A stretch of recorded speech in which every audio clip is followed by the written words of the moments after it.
This might be a bit early to do this sort of video, as I am still a newbie to Final Fantasy XIV, but here are 10 things I wish I knew before I started playing as a beginner. Number 1. I've never played an MMORPG before. I'm more used to solo RPGs and story-driven games that only require myself, which have a simple and straightforward tutorial and take you step by step through the game mechanics. Now, I'm not saying that Final Fantasy XIV doesn't do that. However, this game is so vast and has so many functions, it's not as easy as many solo RPG games. That's why I wish I knew that the green orbs in the centre of my screen were there to be clicked to give helpful tips and information needed for the game, rather than what I did, which is running around the beginning of the game trying to figure out when they would disappear or how to make them disappear. So if you see it, click on it.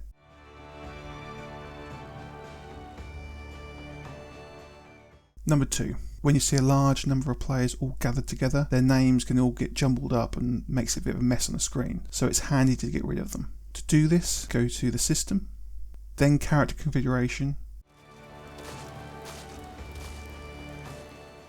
then others at the top of the window. Go to other PCs, display name settings, and select never.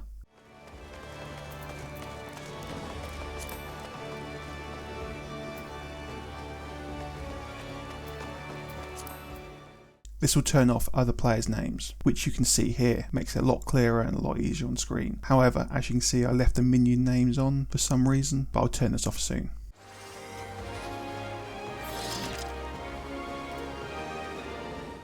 Number 3.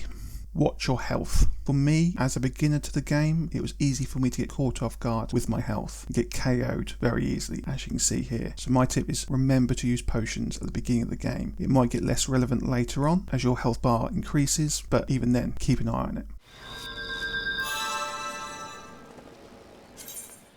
Number 4. I took the look and style of the game for granted. I thought this game wouldn't have full damage. I was wrong. So watch out for edges or jumping off things, because you will sustain damage. I didn't get KO'd from this small jump, but I can imagine if you get off a bigger edge, you will get KO'd, so be careful of that.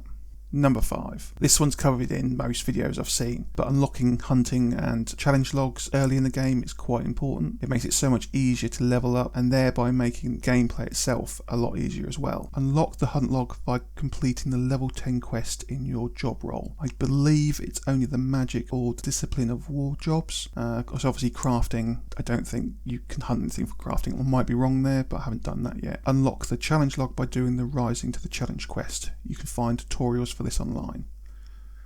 Number 6. This is something I left for a very long time, but make sure you have the auto lock on. If you're fighting multiple enemies and you don't have this on, you'll have to manually click on the next enemy to be able to attack, which obviously can get quite frustrating.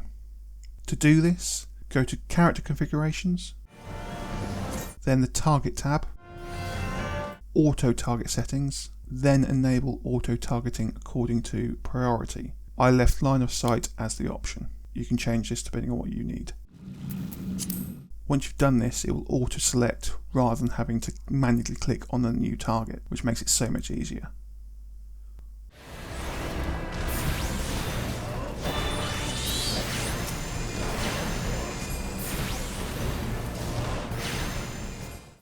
Number 7. Learn what your abilities are. I'm saying this as I went through a lot of the beginning of the game, activating my Festa power and then not using it, as I didn't know what it was or how to use it. This was annoying when I found out, as it was quite a powerful attack for the Arcanist. So learn your abilities, as it makes battles so much easier when you know what you're doing with what abilities. Number 8. I thought I was quite clever at the beginning of the game, as I thought the quickest way to compare and equip gear was going to the armory chest, then comparing and equipping gear from there. I thought, brilliant, that's nice and easy. But not when you compare it to the super easy recommend gear on the character sheet, which automatically tells you if you have the best gear equipped or something better is in your inventory. It'll even allow you to equip all recommended gear at once, making it super easy and super quick. Number 9. I'm sure you know this, but get your chocobo and ride it. It will save you so much time getting round. Even after I got the chocobo, I kept running for ages because I kept forgetting I had it. So make sure you get your chocobo and make sure you ride it.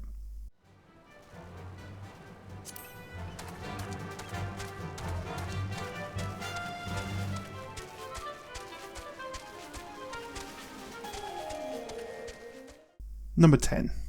One thing I have found by playing Final Fantasy XIV is that it does take a lot of time to get used to this sort of game if you're not used to the gameplay itself. For example, in combat there is a lot going on, a lot of AoE attacks and a lot of movement and paying attention to the battlefield at hand. In most solo RPGs it's a lot simpler. In this obviously you're either playing with NPCs in dungeons or you have other players playing and they have their own style of gameplay, so it will take some time getting used to. For example, in this fight I didn't notice that I was poisoned and I actually ended up getting KO'd, which is okay as I know this game does have a learning curve. I mean, I've been playing it for 50 hours now and I'm still enjoying it, so if you are struggling a little bit with the game, just keep going, you will get it in the end.